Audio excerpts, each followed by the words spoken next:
Good morning, everybody. This is Watch Makulit. Nagbabalik. Okay, guys. Magandang umaga sa inyo lahat dyan, sa mga OFW at sa buong mundo. So, okay, guys. Time check nga pala tayo, 7:53 ng umaga. Napakainit at hindi na humid na naman. Grabe. Dito ngayon tayo sa school ni Kulit at hinatid na natin siya. Hindi pa naman siya late, pero okay na rin. Ang bagong rules nila, iiwan sa mess hall, tapos sila na yung maghahatid sa loob ng room, mga teacher. Pag pinick up, doon pa din. Di kagaya ng dati, nahatid namin siya sa room, tapos pipick upin din namin siya sa room. Pag uwian, doon namin kukunin ulit sa room. Pero ngayon, doon na sa mga sa mess hall na. So, mas maganda yung ganon. Para ang problema nga lang, ang parking. Eto yan, grabe kanina. Talagang pulong-pulo. Kahit dyan sa baba, dami na sasakyan ngayon. Di natin alam bakit. Dati wala naman. Kaya dito na tayo sa ibabaw. Ayan yung bagong gawang parkingan, pero rough road. Kaso problema, minsan napapako, minsan yung mga screw na itim na naiiwan. Kaya minsan bad trip din magpark dito. Ilang beses na ako nabutasan ng gulong. So, yun nga. Mahirap kasi minsan dyan talaga ako nagpapark sa baba. Okay naman sa baba, malinis, walang problema. Ayan. Lalo na pag uwian, grabe traffic. Ang hirap lumabas. At pag nagpark ka din sa loob, ang hirap din lumabas dyan.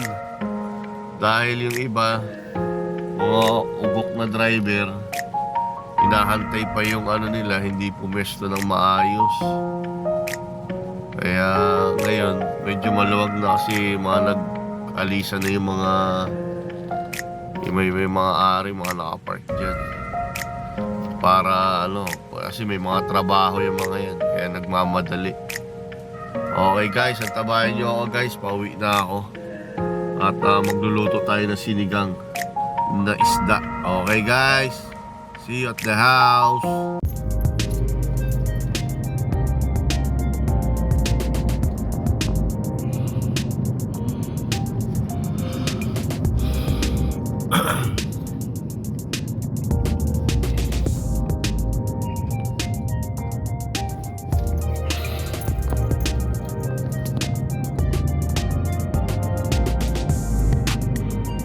Shout out! Nag-train ng Class 4 yung truck na yun. Nag-i-schooling siya.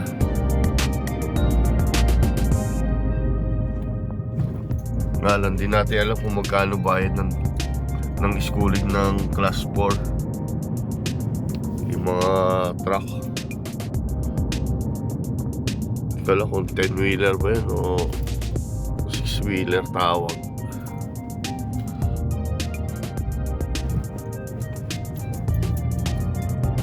Alam ko class 2 magkaiba Class 2, class 4.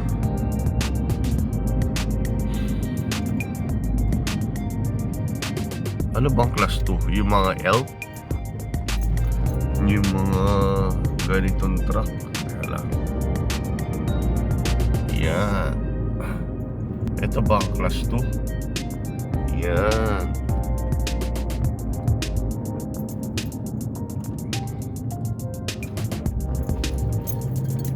Uwi na tayo guys. Dami pwede pa magtayo ng full court dito.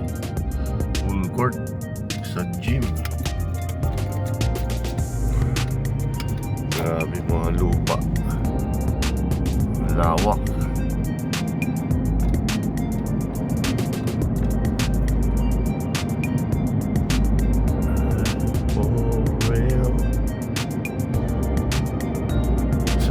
something, girl.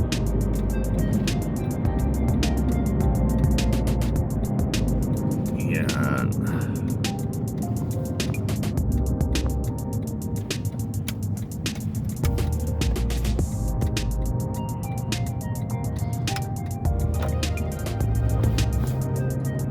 Okay guys, malapit na tayo sa house. Isang lako na lang. Yun. Okay guys, see you at the house. Genius Wine! Nagbabalik! Putsa makulit! Ayan nga guys. Tapos na natin magluto. Hindi ko na pinakita sa inyo kung ano yung mga rekado, ano yung mga gulay. Kasi nagmamadali tayo at gutom na tayo. Yun, pero ito ko nalabasan natin sinigang. Sinigang na isda. Ayan na. Ayan na, sinigang na isda. Nabawasan na pati gulay. Kasi kumain na kami, mga watcha makulit. At gutom na rin kami. So, eto nga. Ayan na siya. Ilalapang na namin. Ayan. With prito. Alright. Ayan. Kain tayo, mga watcha makulit. Ayan siya. Alright, kain.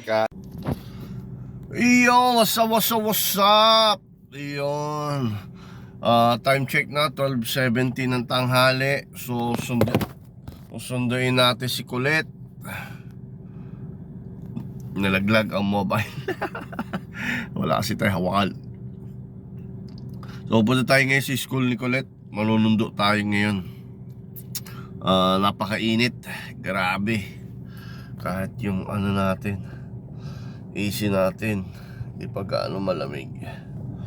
Okay guys, on the way to the school.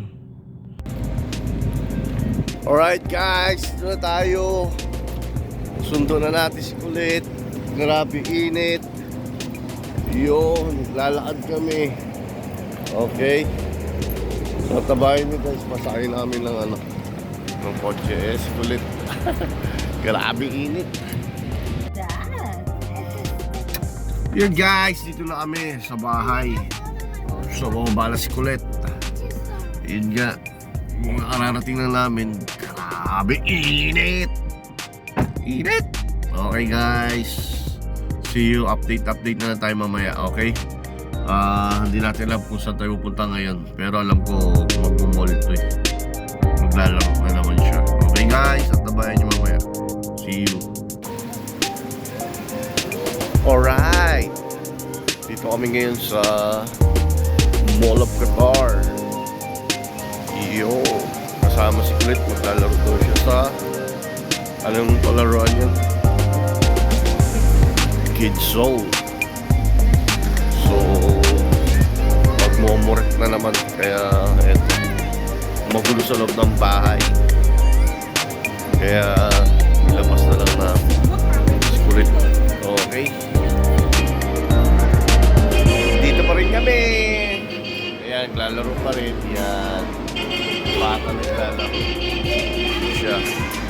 So mamaya uwi na kami. Time check 5:30 na ang hapon. Ayan, naride ko na si Kulit. Sila daw mag-ride.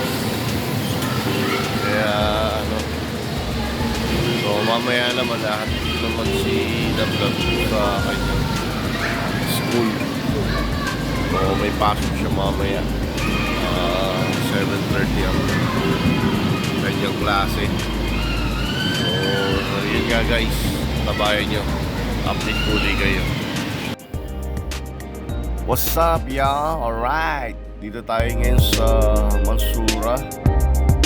So nantay natin si Lablab kasi may schooling siya ngayon. So nag-start siya ng 7 o'clock hanggang 10. So 9:30, 40 na. Antay lang natin siya palabas. So habang natin ito na init kasi baka maubos yung gas natin. Nakabukas 3 hours ata siya. 7-8 times.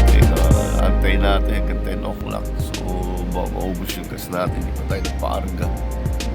So Antabayan natin siya. Sabi niya gantin palabos na daw sila.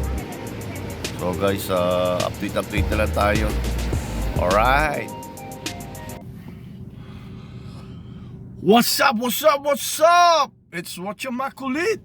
Yun, alright. Magandang umaga sa inyo lahat, mga ka-OFW at sa buong bansa. Yun, shout out Andy. Yun, ay pasa ni CB mo. Alright. So, today's vlog, time check, 7:50 ng umaga. At mainit na din. So, may humid pa din. So, dito nga tayo sa school ni Colette. Kahatid lang natin sa kanya. Kasi di ko na mabidyo kasi wala rin nahawak ng ano ko at kukuha ng video ng camera. So yun nga guys, kahatid na natin kay Colette sa loob ng eskwelahan niya. Kasi bawal ata tsaka maraming tao. Di rin tayo makapag-vlog dahil siksikan din sa umaga. Tapos yung parking ganun pa din, punong-puno pa rin. Ayan, tingnan natin, dito ulit tayo sa ibabaw nag-park. Thursday ngayon. Meron pala tayo swimming class ngayon tsaka gym. So yung 14 years old tuturuan natin mamaya. Kasi nung first day niya, ang hirap siya. Kahit sa treadmill, parang hindi mo alam kung gusto ba tumakbo, ayaw tumakbo, gusto ba siyang pumayat. Parang ayaw lakas kumain. Kaya malalaman natin mamaya kung siya ay tumakbo ba ng ilang araw. Kailan ba? Tuesday, Wednesday, kahapon. Malalaman natin kung talagang nadidisiplina niya na yung sarili niya. Kasi sa totoo lang, talagang malakas kumain. Tapos pinag-try ko lang na i-push up kahit mga 1 beses, 2 beses na pump. Hindi niya mabuhat yung half body niya. Sobrang bigat ng katawan. Hindi niya maitukod yung pati braso niya. Tapos pinag-flex ko. Kumbaga parang lang yung sa abs lang. Hindi rin kaya, pati angat yung 2 paa. So mamaya guys, antabayan nyo, bibidyoan ko siya. At bibigyan natin ng tignan natin kung kaya niya na iangat yung 2 paa niya para pang abs. Okay guys, and update tayo. See you later guys, pauwi na tayo. Ngayon ulam pala natin, hindi pa natin alam, pero pinalabas ko na isda. Okay, see you guys. Iyan, tingnan nyo ang parking area uli. Punong-puno, grabe. So ewan ko, dati itong mga nandito doon nakalagay sa loob syempre nung nakita nilang park dito sa labas, madali nga naman lumabas. Di gaya nung dati, talagang kukunti lang nagpa-park dito. Grabe na naman kabilaan. Tapos yung dadaanan pa natin doon mamaya, matraffic. Yan. So antabayan nyo guys, update tayo mamaya. Kasi Thursday ngayon. Iyon, nagbabalik po. Dito na tayo sa loob ng bahay. Iyon. So nag-request siya, gagawa daw tayo ng mami. Iyon, Mami noodle soup. Pero ang gagamitin natin is fresh noodles. So magmamami tayo guys. Okay, yan ang ating almusal at tanghalian. Okay guys, see you. Makikita nyo na lang mamaya, lutuin natin. Magagayat muna tayo. Okay, update ko na lang kayo mamaya. Okay, Watcha Makulit! Alright, tapos na tayo kumain. Ito na ang ating Mami soup. Iyan ang noodles, fresh noodles. Siya yung baka na ginamit ko is Wagyu. Yun, Japanese beef. Tapos andun yung mga itlog, mga ricado natin. Pinatay ko na kasi ilaw kaya madilim. Iyan. Yan yung egg. Yung cabbage. Yung down sibuyas. Yan, tapos yung garlic natin pinride. So yun nga. Yun. Ngayon naman paalis tayo. Sunduin naman natin si Kulit. Last day ng school. First day ngayon. Sunduin natin si Makulit. Tapos mamaya update tayo. May turo tayo sa gym at sa swimming class ng mga bata 4 to 6 years old naman. So tignan natin kung makakuha tayo ng clips mamaya. Okay guys, bayan nyo kami. So gamitin natin si Yo-Yo. Ayan si Yo-Yo. Ang ating car, si Yo-Yo. Okay guys, see you at the school. Iyon, alright! Dito na tayo sa sa parking area ni Kulit. So mamaya 12:30 pasok na tayo kasi 12:25 na. Maaga lang tayo dahil nga parking area nila mabilis mapuno. Dami ng mga estudyante, mga sasakyan. So eto, nauna na tayo dito sa parking natin. Dito tayo sa dati dito tayo sa taas. Tapos ito, habang nagdadrive nagsi-cellphone, buti pa tayo banggain. Buti na lang nakaiwas tayo. Pasaway yung mga rito nakukuha pa mag-drive habang nagsi-cellphone. Alam nilang bawal yun. Tigas pa rin talaga ulo ng mga tao. Pero okay lang, at least hindi tayo sagi. Okay guys, salamat na lang tayo. Babae, syempre hindi na natin pwedeng patulan. Bahala na siya, mabangga siya. Pasaway, kamote din, may mga kamote rin dito, driver. Kahit ibang lahi, kamote din. So, pasalamat na lang tayo sa Diyos, hindi tayo kasi pinagbigyan na rin natin siya. Siguro kamo-mobile, kati-text habang na-drive niya tayo nakikita kasi busy siya sa pakakapipindot. Okay guys, at tabayan nyo lang update. 12:26 na. So pagpasok natin doon, ganun din, tatayo din tayo. Okay, update na lang mga guys. Okay, ayun guys, papunta na tayo. So Thursday ngayon, so kailangan natin mapunta na maaga kasi lahat ng mga estudyante labasan na ngayon maya. So time check tayo, 12:13. Yan, ng tanghali. So on the way to the school. Yan, kasi bukas may game tayo. Meron tayong 3-point shootout. So nilagay ang ating pangalan doon at tayo lalaban ng 3-point shootout kasi syempre sa team namin ng 45 caliber, yun, dalawa kami. May kasama akong teammate ko na lalaban ng 3-point shootout. Sana makalusot. Sayang naman, kailangan din natin ng pera. Wala tayong pera ngayon. Okay. Sana may mabuti mag-sponsor. Okay guys, update ko kayo. Dito na tayo, palabas na tayo ng highway.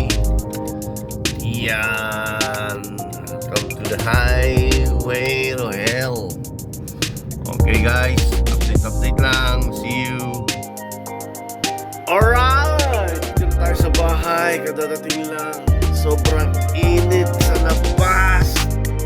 Nakakatuyo ng balat. Sabay takbo na tayo dito sa loob. Grabe. Nakapag-uway. Nakakantok pa. So mamaya guys, diretso tayo sa gym mamaya. Okay guys, update tayo. Kain muna tayo ng mami. Okay?